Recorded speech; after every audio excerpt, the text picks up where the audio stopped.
Welcome into another episode of Tailgate Talk SEC. I am Will Thomas, and we are down to the final three schools in our transfer portal series. And today we are doing the Texas Longhorns. Now, if you followed me at all so far through the summer, I'm making it pretty clear that they're my pick to win the championship this year. And I get it. That's probably dangerous with Steve Sarkisian and his track record in big games, and just saying Texas is finally back to that big time stage. I believe it this year. And a big part of it is because of obviously what they return, but so much of what they did in the portal is just blew my mind what they were able to bring together. So we'll go through this portal class today. We'll go through the whole roster later on in the summer, but this portal class will give you guys a really good sense as to why I'm so confident in Texas heading into this season. But starting off with who left the program this offseason, starting here with DeAndre Moore Jr. at receiver. He had 38 catches for him last year, over 530 yards and 4 scores. At 6'1", 192, he's a really good athlete, very dynamic. You saw him make some big-time plays for the Longhorns last season. So that's a guy whose production is definitely going to be missed out wide for that offense.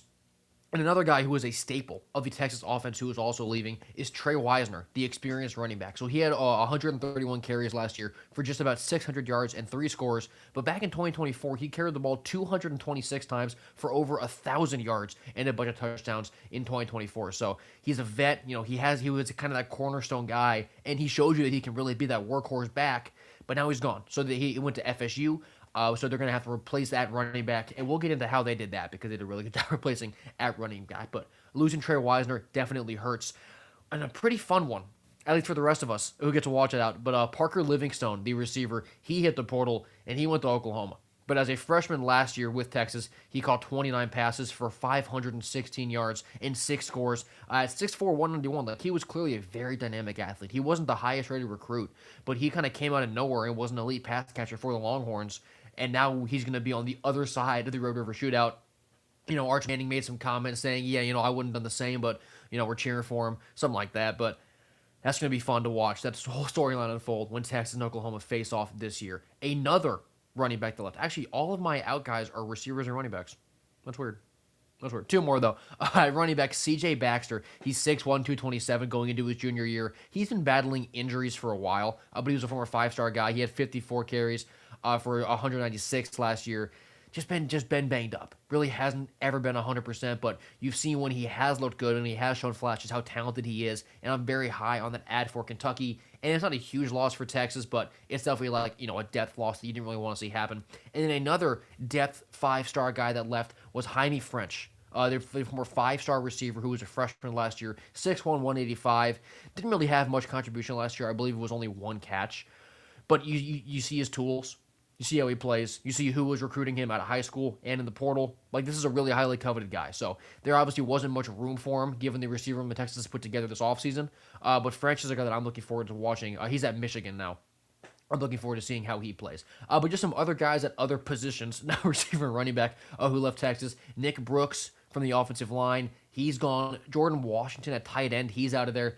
Connor Stroh and Nate Kibble, 2 more linemen who are out.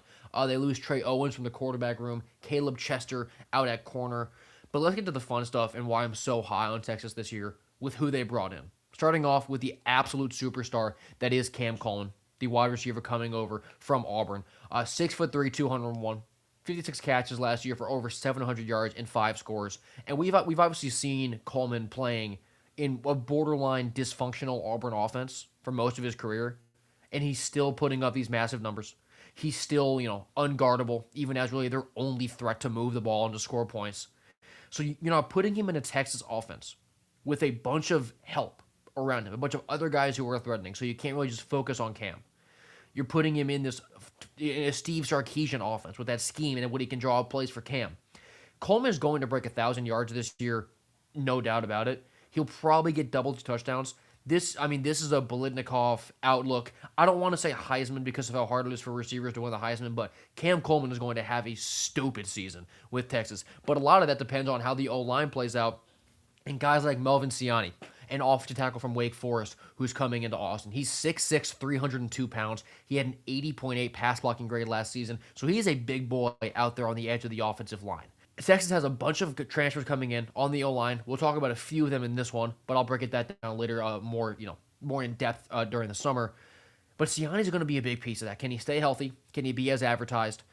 because Texas is going to need that offensive line to stay strong. Because with how much talent they have on that offense, if there's just a spoke in the bike wheel, that's not the expression. But if there's just something that's if the offensive line sort of bottlenecks what the offense can do, it's gonna be horrible, right? Because then you waste all that talent. You can't score nearly as many points as you want. You can't get your playmakers the ball like you want to. So starting with a guy like Siani out wide, it's incredibly important for this O line to be efficient this year.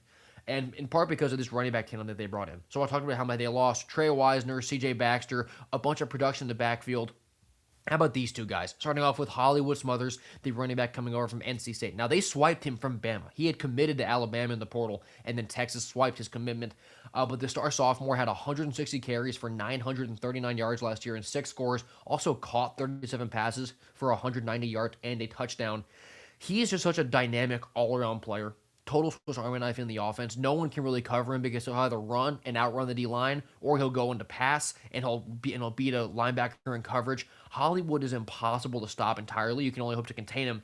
And what makes him so dangerous this year too is that he has a running mate in Raleek Brown, the running back from Arizona State. So now Raleek is in his 5th year, but he had 186 carries last year for over 1,100 yards and 4 touchdowns. Also 34 catches, 239 yards, and 2 touchdowns through the air.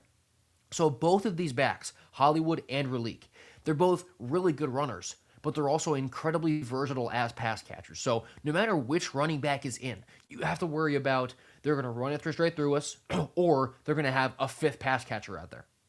Right? That versatility, no matter which running back is in, is incredibly rare, and it's part of why I think this Texas offense is going to be as good as I think they really can be this season. But let's go to the defense, because I believe that Texas might have the best defense in the country. And starting off here with Rasheem Biles, the linebacker from Pitt. He was the best linebacker in the transfer portal. He had 39 solo tackles, 4.5 sacks, 2 forced fumbles, and 2 picks last year, one of which he brought back to the house. But he's 6'1", 220. He was pretty unblockable during the spring, which there's two sides of that, right? Rasheem Biles is incredible, and also why can't we block this guy if you're Texas's offense? But Rasheem Biles is going to be in command of that defense. He's going to be an absolute menace in the SEC. And then in the secondary, Bo Masco, a corner from Rutgers. He had an 83.1 cover grade last season. He is a really sleeper, lockdown corner down there in the back end. I mean, he played at Rutgers. Right, so there's not a whole lot of shine on Rutgers football. But the guy's 5'11", 185, so he isn't the biggest guy, but the numbers kind of speak for themselves, right? He's shutting down receivers. He's really closing off that side of the field. So guys like Rasheem Biles and Bo Masco are really going to be the cornerstones of that defense, but they also bring in a guy like Ian Jeffrard on the defensive line from Arkansas, Justin Cryer, a linebacker from Florida State, Zion Williams, a defensive lineman from LSU. There's just so much talent, and just the average caliber of athlete that Texas brought in the portal this year is absurd. It's so much higher than just about every other school who was operating well in the portal this year. So that's just Texas's transfer class. You could pretty much build a contending team in just about every conference out of just the portal players they brought in. But then you add in the fact that they're, bringing in guys like, that's right, they're retaining guys like Arch Manning at quarterback, Colin Simmons off the edge, Ty Anthony Smith at linebacker. This overall collection of talent, I think, is the best in the country. So Texas, they're my pick to win the SEC. They're my pick to win the championship. I don't know if we see them lose a game. If we do, it's probably Red River, sneaky road game in the SEC, something like that. But this Longhorns team, man, the talent is something different. And I get the critique about Steve Sarkisian in big games. But no coach has ever been able to win the big game until they go and do it. It was Kirby. Then it was Ryan Day. And now, Dan Lanning's in those conversations. Steve Sarkisian's in those conversations.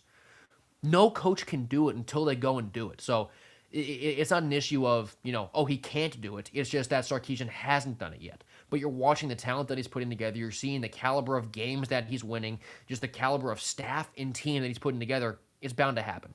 And I think that this year is the year for the Longhorns. So if you want to see me cover more Texas all offseason as well as the rest of the SEC all summer long until we get football back in August, subscribe to me here. Follow me on Twitter. Only got 2 more portal videos left, and then we'll start getting into schedules, full roster breakdowns, prediction season.